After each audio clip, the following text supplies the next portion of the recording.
ఇక బ్రేకింగ్ చూస్తున్నాం. ఎన్నికల ప్రచారంలో జహీరాబాద్ బీజేపీ పార్లమెంట్ అభ్యర్థి బీబీ పాటిల్ బరితెగించారు. నారాయణఖేడ్లో నిర్వహించిన సమావేశంలో ప్రజలకు డబ్బులు పంచుతూ అడ్డంగా దొరికారు. ఎప్పుడూ కూడా ప్రజల్లో కనిపించిన నాయకుడు ఒక్కసారిగా ఎన్నికలు రావడంతో హడావుడి సృష్టించి ప్రజలను మభ్యపెట్టేందుకు యత్నించారు.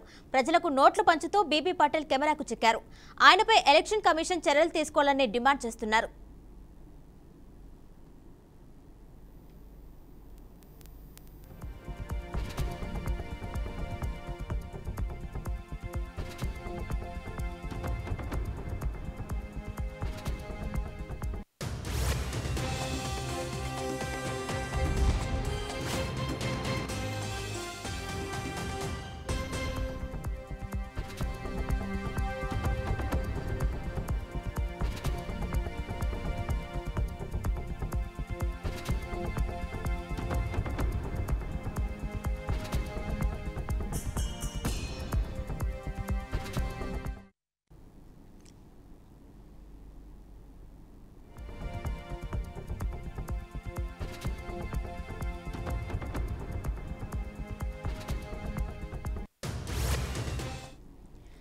బ్రేకింగ్ చూస్తున్నాం. ఎన్నికల ప్రచారంలో జహీరాబాద్ బీజేపీ పార్లమెంట్ అభ్యర్థి బీబీ పాటిల్ బరితెగించారు. నారాయణఖేడ్లో నిర్వహించిన సమావేశంలో ప్రజలకు డబ్బులు పంచుతూ అడ్డంగా దొరికారు.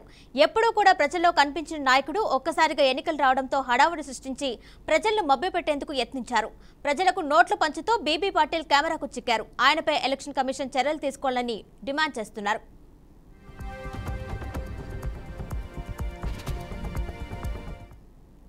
దీనిపై మరింత సమాచారం మా ప్రతినిధి బాసిత్ అందిస్తారు. బాసిత్, చెప్పండి. ఎన్నికల ప్రచారంలో భాగంగా BJP MP candidate BB Patil అయితే డబ్బులు పంచుతూ అయితే కెమెరాకు చిక్కారు. దీనికి సంబంధించిన పూర్తి ఇన్ఫర్మేషన్ ఇవ్వండి.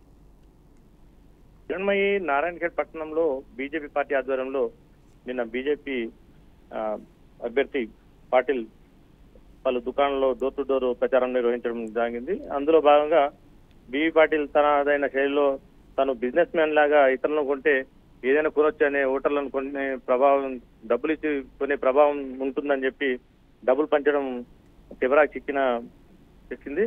ఈ విషయంలో పలు పార్టీల నాయకులైనా సరే, స్థానిక ప్రజలైనా సరే, ఈయన ఒక బిజినెస్ మ్యాన్, బిజినెస్ పార్టీలు, ఈ ఎంపీ కూడా బీబీ పాటిల్ బిజినెస్ తో లాగానే ప్రజలను కొనేందుకు ఈ చర్యలు పాల్పడుతున్నాడు. ఇట్లా డబ్బులు పంచడం ఎంతవరకు మంచిది? ఈ డబ్బులు పంచి ఓట్లను కొనడం ఆయనకే సరిపాటి. ఆయన ఒక బిజినెస్ మ్యాన్ కాబట్టి బిజినెస్ చేసి నేను బిజినెస్ లాగానే ప్రజల్లో వెళ్తాను, బిజినెస్ డబ్బులు పంచి ఓట్లను నోట్లు ఇచ్చి ఓట్లను మార్చుకునే విధంగా నేను ఉంటాననే భావంతోనే ఈ డబ్బులు పంచినట్టు సమాచారం అందుతుంది. ప్రస్తుతం అయితే ఈ దుకాణాల్లో డోర్ టు డోర్ ప్రచారం నిర్వహించడంతో అక్కడ ఉన్న టీ స్టాల్స్ తో పాటు ఆ మిర్చి బండిల వాళ్ళకు కూడా డబ్బులు పంచుతూ ఆ కెమెరాకు విజువల్స్ చిక్కాయి. ఈ విజువల్స్ తో ఎన్నికల అధికారులు కూడా దాని మీద దృష్టి సారించినట్టు సమాచారం అవుతుంది. ఇందుకే ఇతనికి బిజినెస్ పార్టీలుగా కూడా వాళ్ళు ఆ స్థానిక నేతలు కూడా బిజినెస్ పార్టీలుగా పిలుస్తున్నారు. ప్రస్తుతం అయితే ఈ విషయంలో చాలా ఓటర్లలో అల్లకల్లం ఉంది. ప్రస్తుతం అయితే రైట్ బాసిత్, థ్యాంక్ యూ.